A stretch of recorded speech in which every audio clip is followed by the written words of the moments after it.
merci d'être avec nous ñu ngi leen di nuyu di leen bégee di leen ñaanal bis bu neex tey lundi 13 octobre 2014 maa yeewu ka ñun yeewu nañ ca fajar parce que depuis 6h45 ñu ngi àndandoo ak yéen ci yeewu leen matinal bi nga xamee ni moo leen di yee ba noppi itam di leen gunge on vous souhaite une très bonne semaine de travail bon courage parce que lundi dafa xaw a diis y en a même qui disent que lundi dafa xaw a soof la preuve dimanche dafay triste n'est-ce pas ah oui lundi matin bu ñu xëyee ak waay Samba da nga def yow tey moom maire yooyu ngi niroo xaw ma lan moo leen dal mais lundi il y a des collègues qui sont bizarres est-ce que yéen seen ay collègues souvent lundi dañuy bizarre en tout cas mais mes collègues sont bizarres les lundis tey prix du collègue le plus bizarre. non mais on te nomine déjà ay dara lay doon quoi. bonjour naka suba si. na ngeen def mbaa jàmm ngeen fanaan. ça va alhamdulilah. Chérif yow gëj nga fi avant tabaski ah. ça fait obligé. dama joxe woon rendez-vous dans 15 jours donc. voilà donc on attend le ndéwénal ah. y a pas de problème yow xam nañ la buur nga donc par la force doole mbaam da nga joxe ndéwénal bu duun. ah mais pas boo commencé woyaat ñu nekk ci plateau bi dina doy waar. waaw wóorul de finalement dafay abusé ah. c'est clair mais bon on est là avec vous ñu jox leen li leen di xaar comme d'habitude ci yeewu leen 13 octobre 2014 bu weesoo yu njëkk yi nga xam ni mi ngeen ko météo horoscope revue des titres est-ce que dina am tey ah je sais pas trop parce qu'on n'a pas encore reçu les journaux il y a des jours comme ça où on n'a pas les journaux pourquoi on ne sait pas parce que lundi peut-être moo 10 mais comme d'habitude comme tous les lundis ak mardi on parle technologie te tey ak Chérif dinañu wax li nga xam ni c'est mal écrit parce que moi mes yeux ne fonctionnent plus normalement mais bon c'est pas grave je vais me débrouiller. Regarde bien. Alors aujourd'hui je vais t'aider avec Chérif non laisse-moi lire. Non. C'est blogging. Avec Chérif on va parler du blogging. Voilà du blogging. Voilà alors lan mooy blogging. Blogging le fait de bloguer tout simplement. blog lan mooy bloguer. blog mooy. C'est pas un blog. lan mooy bloguer. blog mooy sur internet gis nga ay page ñoo xamante ni dañuy am ay blog sur un site internet ou bien nga créer tout simplement ce blog c'est un espace d'expression et de dialogue ça peut être un site ou bien le plus souvent site internet yi ñoo lay héberger nga def sa blog c'est espace boo xamante ni fa ngay joxe say xibaar fa ngay joxe say points de vue sur un sujet bien donné. loolu mooy blog am na fi beaucoup de blogueurs il y a le ndaje Twitter bi nga xamante ni dañuy daje tous les 2 mois. Et moi je suis un blogueur parce que je parle tous les jours sur Facebook. Mais t'écris pas. Ouais, justement il y a les réseaux sociaux aujourd'hui qui concurrencent les blogs. Est-ce que les blogs sont toujours tendance et aussi le vide juridique qui encadre le blogging loolu tamit dinañ ci waxtaanee avec Charles Sanchez mi ngi nekk article 19 benn ONG la c'est le chargé de programme senior pour les nouveaux médias et l'audiovisuel. moom lañ ci nar a waxtaanal vide juridique bi nga xamante ni moo accompagner les blogueurs parce que journalistes yi am nañ seen convention et tout mais blogueurs yi amuñu lu leen protéger sur internet. loolu la ñu nar a waxtaanee tey avec Charles. voilà donc lépp lu jëm ci wàllu jumtukaayu xarala dañu koy waxtaanee lundi ak mardi tey dinañu waxtaanee li nga xamante ni moo di blog je pense que moom moo njëkk moo fi jiitu réseaux sociaux yi. y en a même qui disent que blog yaa ngi bëgg a xew yi est-ce vrai on parlera de tout ça avec Chérif Bouta Kanamé et puis comme tous les lundis on parle soit économie wala droit tey nag dinañu wax ci wàllu koom li ñu soxal nag mooy carte bancaire am na yoo xamante ni dañu koy jaay am na yoo xam ne dañu koy jaay et bu ñu moytuwul dinañu dem ba kenn dootul jaay carte bancaire alors daañu ci am ay leeral grâce ak Maymouna comme tous les lundis n'est-ce pas. voilà Pape Cheikh ma leen nuyu di nuyu ñi ñuy seetaan comme ni nga ko waxee dafa am en fait 19 services bancaires yoo xamante ni ils sont devenus gratuits donc 19 services bancaires yooyu nag Pape Cheikh tey moom la ñuy décortiquer bu nekk ñu expliquer service bi ak service bi ak service bi. nga xamante ni 1 ba 19 yoo xamante ni dañ ko daan fayeeku ñi nga xamante ni ñoo am ay compte bancaire bokk na ci comme ni nga wax am na carte bancaire yi am na retrait si gap yi am na ouverture compte fermeture compte donc 19 la daal donc 19 yëpp dinañ ko expliquer benn par benn pour ku nekk xam li nga xamante ni léegi waratoo ko fay ci banque bi. ok d'accord man de pour man lépp la ñu war a fay ci banque. non dañ ko wàññi parce que xam nga banque dafa nekk loo xamante dañ koy utiliser de façon courante donc bu fekkee ni que loo capp rek ñu ne la da ngay fay après dafay mujj metti ci ki nga xamante ni moo ubbi compte am. donc surtout nag retrait gap yi xam nga. dañ doon jël ay 200 francs 500 francs finalement su fekkee da ngay def ay retrait yu bëri si mois bi ça peut te coûter vraiment beaucoup d'argent. Donc service yu bëri nag yu demee noonu léegi kenn dootu ci fay dara. kenn dootu ci fay dara d'accord kon daañu ci am ay leeral pour yéen ñi nga xam ne yéenay waxtaanee wala yéenay dox ci wàllu on peut dire banking. Ci wàllu banking c'est ça. Banking waaw loolu mooy phrase bi mais merci ak Maimouna ce sera pour tout à l'heure et comme tous les lundis dans le monde du bijou on découvre ces coups de cœur. coup de cœur Pape Cheikh tey moom wooy boo xamante ne dama ci am obsession.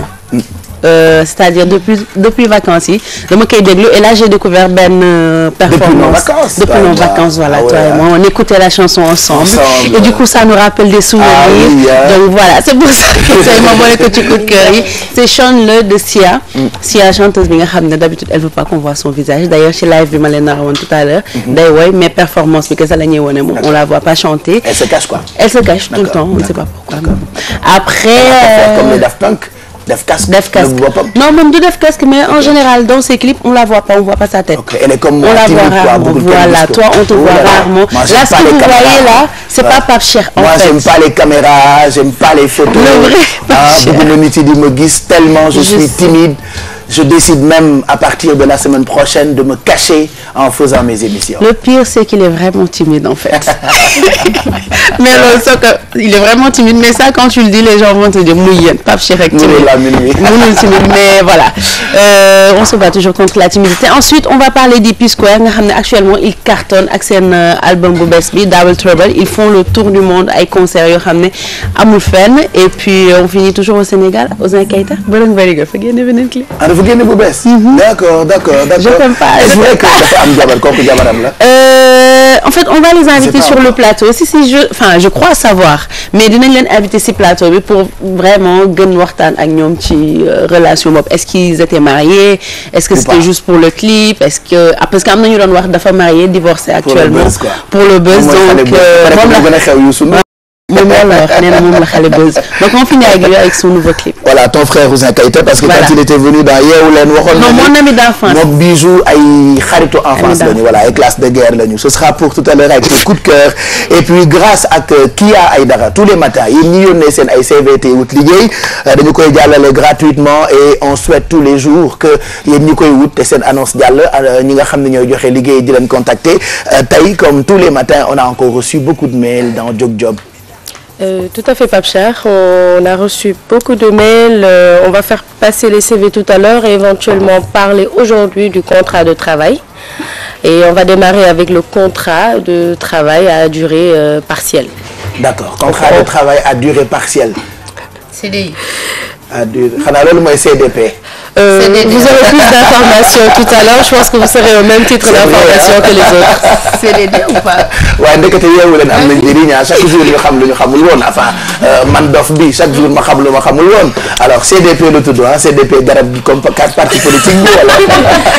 En fait en réalité il faut le comprendre tey man la yeewu na ne ma damay mel ni maire xaw ma lan pour me je sais pas moi pour me déstabiliser. Non mais franchement j'ai il y a eu toujours des grands yoo xam dañu doon bëgg di déstabiliser voilà yaa ngi doog a commencer. J'ai reçu quand même une formation antérieure qui fait qu'il y arrive pas. Voilà Bijoutage la bon comme tollu ñu niveau boobu noonu bàyyi ñu déstabiliser ko rek en attendant comme ça tey lëndëm du neex quoi. On retrouve yéen ñaar il faut que ma changer leen place parce que vous commencez à me fatiguer pour ne pas dire m'énerver c'est trop tôt de génne ay yu rëy Fatima Ba qui se prépare de l'autre côté mais Alfie paraît-il en France tey dañuy célébrer semaine du goût. Semaine du goût Pape Cheikh comme ni nga ko waxee rek. xam nga li ñuy wax lekk. Il paraît qu'il y a des gens qui n'arrivent pas à am précision ci ay goût. ci ay goût tout à fait donc ñun dañu war nañoo sant yàlla waaw c'est vrai.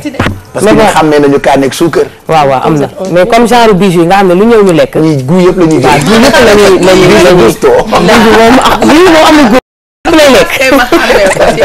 Alors tey tu nous proposes ay cookies c'est ça? Ay cookies maison tout à fait Pape Cheikh. D'accord est-ce facile de préparer des cookies à la maison? Tout à fait facile Pape Cheikh comme sunu doom yi dañu war a jàng donc il faut ñu andi ay idées goûter yoo xamante ne mère de famille dinañ ko mën a defar seen kër très facilement grâce à sunu beurre Sofia. bon après si tous les enfants sont comme moi quand j'étais enfant, moi le truc c'était Nutella bëgg ak mbol ak chocolat. Tout ça. J'ai pas de choix ay cookies ay non beignet laa bëgg croissant laa bëgg c'était douté ak mburu ak chocolat point barre et buñ ma yónnee mburu ak chocolat damay ibbi mburu bi loqati chocolat bi ci def yëpp dem joxe loolu mburu bi dañ ma ci dóor comme pas possible mais heureusement que maintenant le monde a évolué le choix est large pour goûter xale yi parce que ñu ngi dem école donc tey dinañ mën a defar cookies ci biir kër yi quoi ok ce sera pour tout à l'heure avec toi et puis Fatima Ba ñaari mbir la ñu koy soxlaa yow dañuy utiliser 2 fois tu sais dañuy use fajar c'est l'exploitation de l'homme. Météo journal c'est abusé hein. Elle nous fera le journal à 8h xibaar yi lay doon ci wolof jotaay bu njëkk bi juróom-ñetti waxtu la Fatima Ba ñu ngi lay nuyu nam la naka parce que xaw nañ la gëj a gis tuuti lan nga fas yéene yaatal bu heure boobu jotee. Pape Cheikh maa ngi lay fay di nuyu téléspectateur Télé Futurs Médias xibaar yi bokk na ci li ci gën a fës procès bu Karim Wade bi nga xamante ne dina dooraat tey ginnaaw biñ ko ajandee ay fan a ngi nii procès bi nag dina dooraat tey jii ca palais de justice moom Karim Wade ak ay présumé complice am dinañ leen dégluwaat ci fàttali nag procès bi mi ngi door fanweeri fan ak benn ci weeru juillet ba léegi. Colonel Abdoulaye Aziz Ndaw daal dina dellu ci njabootam ginnaaw ñaari weer yoo xamante ne tey nañ ko ca caserne Samba Diéry Diallo moom mi nga xamante ne moom moo bindoon téere bi duppee ko pour l'honneur de la gendarmerie moom nag ginnaaw bi ñu ko fa téye daal ñaari weer daal dinañ ko bàyyi moom colonel Abdoulaye Aziz Ndaw mu dellu ci ay njabootam avocat am di maître Bamba Cissé rafetlu ko jàpp ni colonel bi tey jii la gën a taxaw ngir rek dox ci lépp loo xamante ne moom moo di honneur bu gendarmerie. Dinañ wax itam ci ëllëg fukki fan ak ñeent ci weeru octobre dinañ ubbi ab section unique ci assemblée nationale war fa def ab dépôt de loi de finances 2015 waaye itam yeesalaat bureau assemblée nationale ñi nga xamante ne ñoom ñoo bokk ci coalition Benno Bokk Yaakaar di am yaakaar bu baax ne kii nga xamante ne moom moo di Moustapha Niasse mooy wéy di des ci bopp assemblée nationale. ci wàccaayu màggal Touba gi ndax ca Touba amal nañ fa ab comité régional de développement wax ci matuwaay yu ñu jël ci wàllu kaaraange waaye itam fexe ba dëkk bu sell bi du am ay jafe-jafe ci wàllu ndox wax nañ itam ci matuwaay yu ñu jël ci wàllu wér-gu-yaram ba virus bi di Ebola du fa taxaw ci jamonoy màggal Touba. Pape Cheikh lii mooy li fi gën a fës. D'accord da ngay taxaw foofu nag xaar ñu dégg nga taxawala par force. D'accord fi nga taxaw seet. Et puis le réalisateur est tellement énervé ce matin parce que li ko caméraman bi di filmer bugg ko voilà tonton Mac est très fâché contre Petit qui est en train de cadrer Fatima Ba yow boo moytul tonton Mac tey balaa 10 heures ne la soogu xeesal parce que depuis samedi daf ñu mere tonton Mac voilà j'ai donné des infos à sa femme je lui ai dit que je détiens ay dossiers yu grave ci sa jëkkër voilà. Et voilà donc il est très fâché si vraiment soxnaam fay na ma dinaa wax lépp voilà dinaa dévoiler lépp heureusement ba yeewoogul pour seetaan yeewu leen mais vers 9h30 je donne toutes les infos tonton Max c'est lui qui réalise ce matin nous remercions toute l'équipe technique à Mariama 628 moom elle supervise tout le temps appel yi ak Pape Samba Thiam Alpulaar nga xam ni bu solee sabadoor bu gàtt bi ba def sac bi bandoulière sac en cuir bi da ngay xam ni kii vrai pas wu tukulóor la nga pas wu tukulóor yi bu ñu bëggee jëw rek dañu naan odo o ah bu fi mbokkam nekkoon ba ñu ne ko odo o ngeen war a xam ni Pape Samba daf lay jëw quoi odo o voilà Khadija Dafé qui est aussi derrière c'est toute une équipe qui vous accompagne tous les matins ci télévision Futurs Médias ñu ngi leen di ñaanal bis bu neex yeewu leen ñu àndandoo ñu ngi leen di xaar aussi parce que yéen ñi seetaan ci ngeen bokk numéro de téléphone yi dans quelques minutes ñu affiché ko ci suufu écran bi comme ça ku bëgg a dugg di nga am lu ñu la cëralee enveloppe yi ñuy séddale mi ngi commencé 25000 jëm 50000 comme d'habitude bëgg nañoo neexal seen semaine bu leen fàtte itam ba tey ci li leen di xaar bokk na ci revue de presse bi comme on n'a pas encore les journaux Mamadou Mohamed Ndiaye se prépare on le retrouve à 9h30 ce sera pour la revue de presse wolof 10h di ngeen am journal bi en français daañu ci ànd ak Léa Soukayna Ndiaye et puis dinañu am itam ay invités ak yeneen i mbir yoo xamante ne comme d'habitude surprise lay doon mais tout de suite sans plus tarder dañuy dem fi nga xam ne ni moo di rédaction centrale bu l'Observateur histoire ñu xam ce qui fait le menu du L'Obs de ce lundi 13 octobre 2014. Bonjour Pape Cheikh Diallo, bonjour à toute l'équipe de Yeewu Leen et aux téléspectateurs de la TFM. Lundi 13 octobre 2014, nous vous retrouvons pour vous présenter la une de votre quotidien L'Observateur. La une de ce jour qui est consacrée à l'entretien que le chef de l'État Macky Sall a accordé à nos confrères de Jeune Afrique. Un entretien à apparaître ce lundi dans lequel le président de la République commente les sujets brûlants de l'heure, le procès de Karim Wade, la polémique sur la compétence de la Cour de répression de l'enrichissement illicite, l'immixtion de sa famille, notamment son épouse, dans la gestion des affaires de l'État, les critiques des jeunes du mouvement Y en a marre, son bilan à mi-mandat, la crise casamançaise, entre autres sujets que Macky Sall aborde dans cet entretien. Et il ne manque pas non plus de parler de son prédécesseur, Maître Abdoulaye Wade. Si la justice décide de poursuivre Maître Wade, dit-il, je ne m'y opposerai pas. Nous parlons également de ce meurtre qui a eu lieu à Pikine, où le sang continue de couler. Cette énième fois, c'est le jeune Pape Hassan Jobop qui a été poignardé au cours d'une bagarre à la veille de la Tabaski. Son présumé meurtrier, Khadim Samb alias Eule, a été cueilli par les hommes du commissaire Wali Kamara alors qu'il grillait un joint de chanvre indien pour, dit-il, se remettre de ses émotions.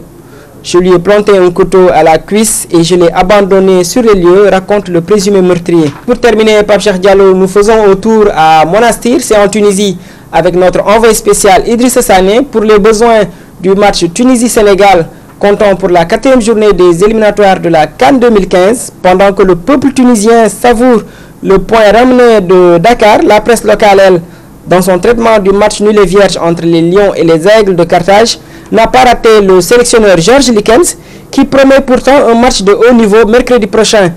Pour sa part, l'arbitre de la partie, vilipendé à Dakar, a eu droit à des remerciements de la presse tunisienne. Et du côté des Lions, il y a deux nouvelles. La bonne, c'est que Dembaba et Karambodj ont quitté l'infirmerie des Lions pour rejoindre le groupe et devraient être disponibles pour le clash de Monastir. La mauvaise, c'est que Salif Sané et Moussa Sow vont prendre le chemin inverse. Voilà, Pape Cheikh Diallo, ce sont les principaux points que nous avons voulu développer avec vous pour la une de l'Obs de ce jour. Nous serons ravis de vous retrouver demain, Inch'Allah, à même heure, pour un autre numéro. Excellente suite de programme. Inch'Allah, merci yooyu yëpp jarul woon wax mënoon nga wax rek bonne lecture ndax waa l'Observateur ñu koy lire ngay waxal Babacar Ndaw Faye, c'est ce qu'on appelle le ngéwél là. Mais bon, on te remercie. Demain on te retrouve le matin très tôt Inch'Allah pour menu l'Observateur. En tout cas, bonne lecture pour ñi nga xam ne ñoo sax ci di lire l'Observateur, xam nga dafa dem ba nekk habitude wala tradition sax tous les matins, réflexe la pour tout Sénégalais nga xam ne ku ci xëy da ngay jënd l'Observateur. Loolu moo tax mu nekk quotidien numéro 1 fii ci Sénégal. Donc on retrouve la rédaction centrale demain avec Babacar Ndaw.